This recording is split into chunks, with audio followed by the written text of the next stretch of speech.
Welcome back to my channel stories with Satyam. आज मैं आपको सुनाऊंगा मुंशी प्रेमचंद्र की लिखी कहानी कर्मों का फल। अगर अभी तक आपने चैनल को सब्सक्राइब नहीं किया है तो सब्सक्राइब करके हमें सपोर्ट करें। मुझे हमेशा आदमियों के परखने की सनक रही है और अनुभव के आधार पर कह सकता हूं कि यह अध्ययन जितना मनोरंजक, शिक्षाप्रद और उद्घटनाओं से भरा हुआ है उतना शायद और कोई अध्ययन ना होगा। लेकिन अपने दोस्त लाला साईं दयाल से बहुत अरसे तक दोस्ती और बेतकल्लुफी के संबंध रहने पर भी मुझे उनकी था ना मिली। मुझे ऐसे दुर्बल शरीर में ज्ञानियों की सी शांति और संतोष देखकर आश्चर्य होता था, जो एक नाजुक पौधे की तरह मुसीबतों के झोंकों में भी अचल और अटल रहता था। ज्यों वो बहुत ही मामूली दर्जे का आदमी था जिसमें मानव कमजोरियों की कमी ना थी। वो वादे बहुत करता था लेकिन उन्हें पूरा करने की जरूरत नहीं समझता था। वो मिथ्याभाषी ना हो लेकिन सच्चा भी ना था। बेमुरव्वत ना हो लेकिन उसकी मुरव्वत छिपी रहती थी। उसे अपने कर्तव्य पर पाबंद रखने के लिए दबाव और निगरानी की जरूरत थी। किफायत शारी के उसूलों से बेखबर, मेहनत से भी जी चुराने वाला, उसूलों का कमजोर, एक ढीला ढाला मामूली आदमी था। लेकिन जब कोई मुसीबत सिर पर आ पड़ती तो उसके दिल में साहस और दृढ़ता की वो जबरदस्त ताकत पैदा हो जाती थी जिसे शहीदों का गुण कहते हैं। उसके पास न दौलत थी न धार्मिक विश्वास, जो ईश्वर पर भरोसा करने और उसकी इच्छाओं के आगे सिर झुका देने का स्रोत होता है। एक छोटी सी कपड़े की दुकान के सिवाय कोई जीविका ना थी। ऐसी हालातों में उसकी हिम्मत और दृढ़ता का सोता कहां छिपा हुआ है, वहां तक मेरी अन्वेषण दृष्टि नहीं पहुंचती थी। बाप के मरते ही मुसीबतों ने उस पर छापा मारा। कुछ थोड़ा सा कर्ज विरासत में मिला जिसमें बराबर बढ़ते रहने की आश्चर्यजनक शक्ति छिपी हुई थी। बेचारे ने अभी बरसी से छुटकारा नहीं पाया था कि महाजन ने नालिश की और अदालत के तिलस्मी अहाते में पहुंचते ही ये छोटी सी हस्ती इस तरह फूली जिस तरह मशक फलती है। डिग्री हुई, जो कुछ जमा जाता था, बर्तन भाड़े, हांडी तवा उसके गहरे पेट में समा गए। मकान भी ना बचा। बेचारे मुसीबतों के मारे साईं दयाल का अब कहीं ठिकाना ना था। कौड़ी कौड़ी को मोहताज, ना कहीं घर ना बार। कई कई दिन फाके से गुजर जाते। अपनी तो खैर उन्हें जरा भी फिक्र ना थी, लेकिन बीवी थी, 2-3 बच्चे थे, उनके लिए तो कोई ना कोई फिक्र करनी पड़ती थी। कुनबे का साथ और ये बेरोजगारी बड़ा दर्दनाक दृश्य था। शहर से बाहर एक पेड़ की छांव में यह आदमी अपनी मुसीबत के दिन काट रहा था। सारे दिन बाजारों की खाक छानता। मैंने एक बार उस रेलवे स्टेशन पर देखा। उसके सिर पर एक भारी बोझ था। उसका नाजुक, सुख सुविधा में पला हुआ शरीर पसीना पसीना हो रहा था। पैर मुश्किल से उठ रहे थे, दम फूल रहा था, लेकिन चेहरे से मर्दाना हिम्मत और मजबूत इरादे की रोशनी टपकती थी। चेहरे से पूर्ण संतोष झलक रहा था। उसके चेहरे पर ऐसा इत्मीनान था जैसे यही उसका बाप दादाओं का पेशा है।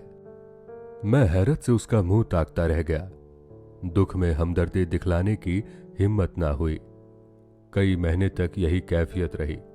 आखिरकार उसकी हिम्मत और उसकी सहन शक्ति उसे इस कठिन दुर्गम घाटी से बाहर निकल लाई। थोड़े ही दिनों के बाद मुसीबतों ने फिर उस पर हमला किया। ईश्वर ऐसा दीन दुश्मन को भी ना दिखलाए। मैं 1 महीने के लिए बंबई चला गया। वहां से लौटकर उससे मिलने गया। ये दृश्य याद करके आज भी रोंगटे खड़े हो जाते हैं और दिल डर से कांप उठता है। सुबह का वक्त था। मैंने दरवाजे पर आवाज दी और हमेशा की तरह बेतकल्लुफ अंदर चला गया। मगर वहां साईं दयाल का वो हंसमुख चेहरा, जिस पर मर्दाना हिम्मत की ताजगी झलकती थी, नजर ना आया। मैं 1 महीने के बाद उनके घर जाऊं और वो आंखों से रोते लेकिन होठों से हंसते दौड़कर मेरे गले लिपट ना जाए। जरूर कोई आफत है। उसकी बीवी सिर झुकाए आई और मुझे उसके कमरे में ले गई। मेरा दिल बैठ गया। साईं दयाल एक चारपाई पर मैले कुचले कपड़े लपेटे, आंखें बंद किए पड़ा दर्द से करहा रहा था। जिस्म और बिछौने पर मक्खियों के गुच्छे बैठे हुए थे। आहट पाते ही उसने मेरी तरफ देखा। मेरे जिगर के टुकड़े हो गए, हड्डियों का ढांचा रह गया था। दुर्बलता की इससे ज्यादा सच्ची और करुणा तस्वीर नहीं हो सकती। उसकी बीवी ने मेरी तरफ निराशा भरी आंखों से देखा। मेरी आंसू भर आए। उस सिमटे हुए ढांचे में बीमारी को भी मुश्किल से जगह मिलती होगी। जिंदगी का क्या जिक्र। आखिर मैंने धीरे पुकारा। आवाज सुनते ही वो बड़ी बड़ी आंखें खुल गई, लेकिन उसमें पीड़ा और शोक के आंसू ना थे। संतोष और ईश्वर पर भरोसे की रोशनी थी। और वो पीला चेहरा, वो गंभीर संतोष का मौन चित्र, वो संतोषमय संकल्प की सजीव स्मृति। उसके पीलेपन में मर्दाना हिम्मत की लाली झलकती थी। मैं उसकी सूरत देखकर घबरा गया। क्या ये बुझते हुए चिराग की आखिरी झलक तो नहीं है? मेरी सहमी हुई सूरत देखकर वो मुस्कुराया और बहुत धीमी आवाज में बोला, तुम ऐसे उदास क्यों हो? ये सब मेरे कर्मों का फल है। मगर कुछ अजीब बदकिस्मत आदमी था। मुसीबतों को उससे कुछ खास मोहब्बत थी। किसे उम्मीद थी कि वो उस प्राण घातक रोग से मुक्ति पाएगा। डॉक्टर ने भी जवाब दे दिया था। मौत के मुंह से निकल आया। अगर भविष्य का जरा भी ज्ञान होता तो सबसे पहले मैं उसे जहर दे देता। उस शोकपूर्ण घटना को याद करके कलेजा मुंह को आता है। धिक्कार है इस जिंदगी पर कि बाप अपनी आंखों से अपने इकलौती बेटे का शोक देखे। कैसा हंसमुख, कैसा खूबसूरत होनहार लड़का था, कैसा सुशील, कैसा मधुर भाषी। जालिम मौत ने उसे छांट लिया। प्लेग की दुहाई मची हुई थी। शाम को गिल्टी निकली और सुबह को कैसी मनहूस अशुभ सुबह थी। वो जिंदगी सवेरे के चिराग की तरह बुझ गई। मैं उस वक्त उस बच्चे के पास बैठा हुआ था और साईं दयाल दीवार का सहारा लिए हुए खामोश आसमान की तरफ देखता था। मेरी और उसकी आंखों के सामने जालिम और बेरहम मौत ने उस बच्चे को हमारी गोद से छीन लिया। मैं रोते हुए साईं दयाल के गले से लिपट गया। सारे घर में कोहराम मचा हुआ था। बेचारी मां पछाड़े खा रही थी। बहनें दौड़ दौड़ कर भाई की लाश से लिपटती थी और जरा देर के लिए ईर्ष्या ने भी संवेदना के आगे सिर झुका दिया था। मोहल्ले की औरतों को आंस बहाने के लिए दिल पर जोर डालने की जरूरत ना थी। जब मेरे आंसू थमे तो मैंने साईं दयाल की तरफ देखा। आंखों में तो आंसू भरे हुए थे। संतोष का आंखों पर कोई बस नहीं, लेकिन चेहरे पर मर्दाना दृढ़ता और समर्पण का रंग स्पष्ट था। इस दुख की बाढ़ और तूफानों में भी शांति की नैया उसके दिल को डुबोने से बचाए हुए थी। इस दृश्य ने मुझे चकित नहीं, स्तब्ध कर दिया था। संभावनाओं की सीमाएं कितनी भी व्यापक हों, ऐसे हृदय द्रावक स्थिति में होश, हवास और इत्मीनान को कायम रखना उन सीमाओं से परे है। लेकिन इस दृष्टि से साईं दयाल मानव नहीं, अति मानव था। मैंने रोते हुए कहा, भाई साहब, अब संतोष की परीक्षा का अवसर है। उसने दृढ़ता से उत्तर दिया, हाँ, ये कर्मों का फल है। मैं एक बार फिर भौचक्का होकर उसका मुंह ताकने लगा। लेकिन साईं दयाल का ये तपस्वियों जैसा धैर्य और ईश्वरेच्छा पर भरोसा अपनी आंखों से देखने पर भी मेरे दिल में संदेह बाकी थे। मुमकिन है जब तक चोट ताजी है सब्र का बांध कायम रहे, लेकिन उसकी बुनियादें हिल गई हैं, उसमें दरारें पड़ गई हैं। वो अब ज्यादा देर तक दुख और शोक की जहरों का मुकाबला नहीं कर सकता। क्या संसार की कोई दुर्घटना इतना हृदय द्रावक, इतनी निर्मम, इतनी कठोर हो सकती है? संतोष और दृढ़ता और धैर्य और ईश्वर पर भरोसा, ये सब उस आंधी के समान घास फूस से ज्यादा नहीं। धार्मिक विश्वास तो क्या, अध्यात्म तक उसके सामने सिर झुका देता है। उसके झोंके आस्था और निष्ठा की जड़ें हिला देते हैं। लेकिन मेरा अनुमान गलत निकला। साईं दयाल ने धीरज को हाथ से ना जाने दिया। वो बददस्तूर जिंदगी के कामों में लग गया। दोस्तों की मुलाकातें और नदी के किनारे की सैर और तफरीह और मेलों की चहल पहल, इन दिलचस्पियों में उसके दिल को खींचने की ताकत अब भी बाकी थी। मैं उसकी एक एक क्रिया को, एक एक बात को गौर से देखता और पढ़ता। मैंने दोस्ती के नियम कायदों को भूलकर उसे उस हालत में देखा जहां उसके विचारों के सिवा और कोई ना था। लेकिन उस हालत में भी उसके चेहरे पर वही पुरुषोचित धैर्य था और शिकवे शिकायत का एक शब्द भी उसकी जबान पर नहीं आया। इसी बीच मेरी छोटी लड़की चंद्रमुखी निमोनिया की भेंट चढ़ गई। दिन के धंधे से फुर्सत पाकर जब मैं घर पर आता तो उसे प्यार से गोद में उठा लेता तो मेरे हृदय को जो आनंद और आत्मीय शक्ति मिलती थी उसे शब्दों में नहीं व्यक्त कर सकता। उसकी अदाएं सिर्फ दिल को लुभाने वाली नहीं, गम को भुलाने वाली है। जिस वक्त वो हूम कर मेरी गोद में आती तो मुझे तीनों लोक की संपत्ति मिल जाती थी। उसकी शरारतें कितनी मनमोहक थी। अब हुक्के में मजा नहीं रहा, कोई चिलम को गिराने वाला नहीं।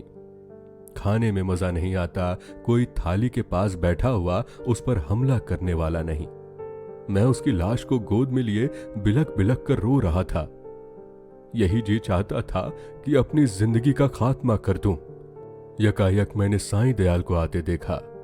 मैंने फौरन आंसू पोंछ डाले और उस नन्ही सी जान को जमीन पर लिटाकर बाहर निकल आया। उस धैर्य और संतोष के देवता ने मेरी तरफ संवेदनशील आंखों से देखा और मेरे गले से लिपट कर रोने लगा। मैंने कभी उसे इस तरह चीखे मार कर रोते नहीं देखा। रोते रोते उसकी हिचकियां बन गई। बेचैनी से बेसूद और बेसार हो गया।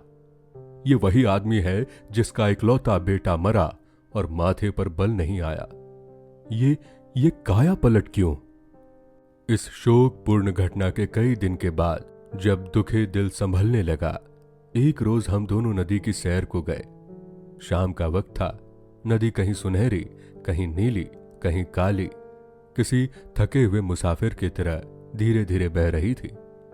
हम दूर जाकर एक टीले पर बैठ गए, लेकिन बातचीत करने को जी ना चाहता था।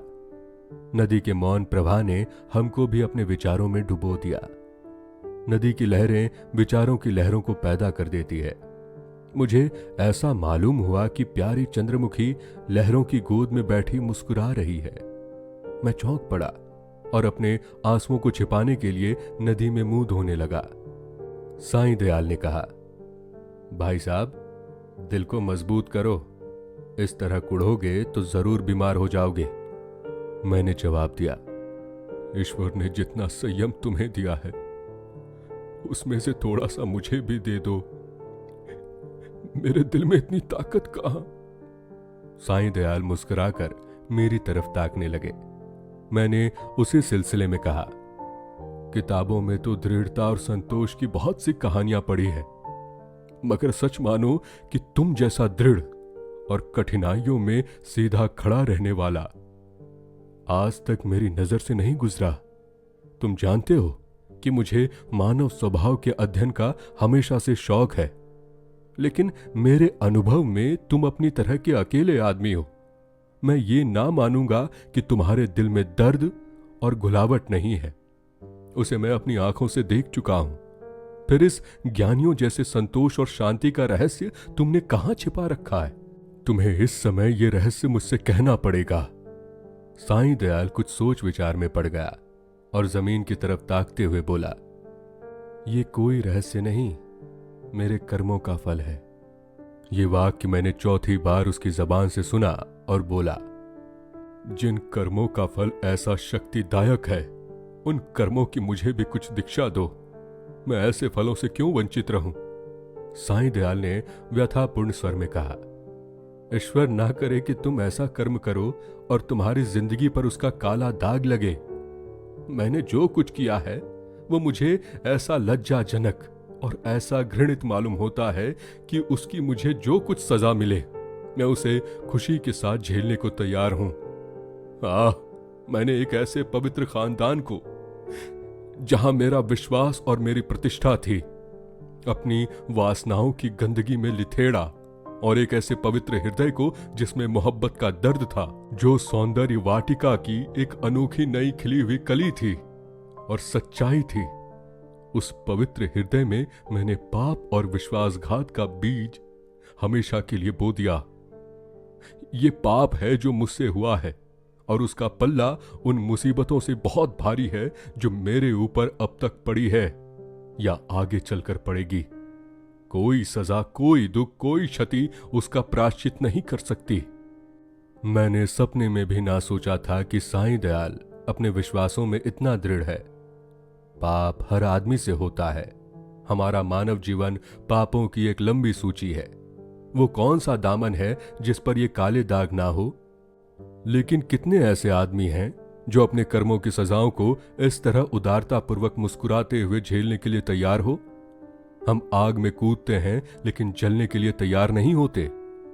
मैं साईं दयाल को हमेशा इज्जत की निगाह से देखता हूं। इन बातों को सुनकर मेरी नजरों में उसकी इज्जत तिगुनी हो गई। एक मामूली दुनियादार आदमी के सीने में एक फकीर का दिल छिपा हुआ था, जिसमें ज्ञान की ज्योति चमकती थी।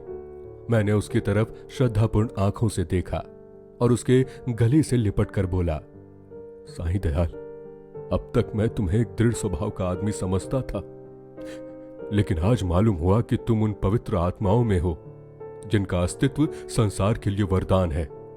तुम ईश्वर के सच्चे भक्त हो और मैं तुम्हारे पैरों पर सिर झुकाता हूं।